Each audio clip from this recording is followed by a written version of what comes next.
నమస్కారం. జాగృతి టీవీ ప్రేక్షకులకు సుస్వాగతం. సాధారణ మానవుడు కేంద్రంగా ఏకాత్మ మానవ దర్శన సిద్ధాంతాన్ని ప్రతిపాదించి దేశాభివృద్ధిలో భారతీయ మూలాలకు మాత్రమే పెద్దపీట వేసిన దీన దయాల్జీ దేశభక్తి ప్రతి భారతీయ పౌరుడికి ఆదర్శమే. దేశానికి స్వాతంత్ర్యం వచ్చిన తరువాత నాటి ప్రధాని నెహ్రూ నేతృత్వంలోని కాంగ్రెస్ ప్రభుత్వం అనుసరించిన పాక్ అనుకూల వైఖరిని, ముస్లిం సంతుష్టీకరణ విధానాలను ఆనాటి పలు రాజకీయ పక్షాలు వ్యతిరేకించలేదు సరికదా, ఏమీ పట్టనట్టు వ్యవహరించాయి.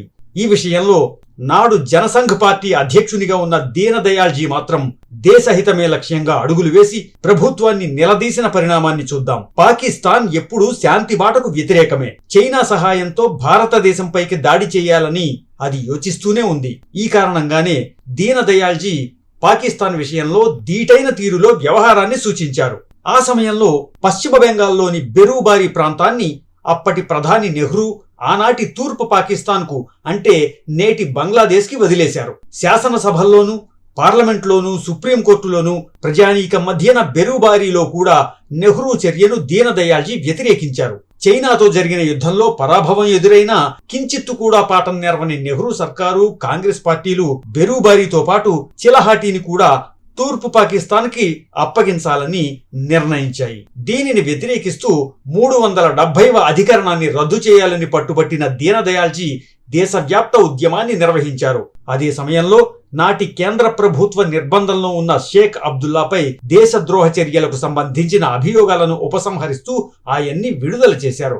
పాకిస్తాన్ విషయంలో అయ్యిందేదో అయిపోయింది అని మాట్లాడుతూ వచ్చిన నెహ్రూ జమ్మూ కాశ్మీర్ విషయంలో జనాభిప్రాయ సేకరణ పేరుతో షేక్ అబ్దుల్లా ఆరంభించిన చరిత్రను తిరగదోడే ప్రయత్నాలకు ఏమాత్రం అడ్డు చెప్పలేదు. దీనదయాళ్ ఉపాధ్యాయను, ఆయన పార్టీ అయిన జనసంఘ్ని మినహాయిస్తే షేక్ అబ్దుల్లాను గాని ఆయన పార్టీ ప్లెబిసైట్ ఫ్రంట్ను గాని వ్యతిరేకించిన అఖిల భారత రాజకీయ పక్షం మరొకటి లేనే లేదు. పాకిస్తాన్ దురాక్రమణను వ్యతిరేకిస్తున్నవారూ లేరు. వీరెవరిని విమర్శించినా అది ముస్లింల మనోభావాలను గాయపరుస్తుందని, వారి ఓట్లు తమకు దక్కకుండా పోతాయని అన్ని పార్టీలకు ఉన్న భయమే అందుకు కారణం.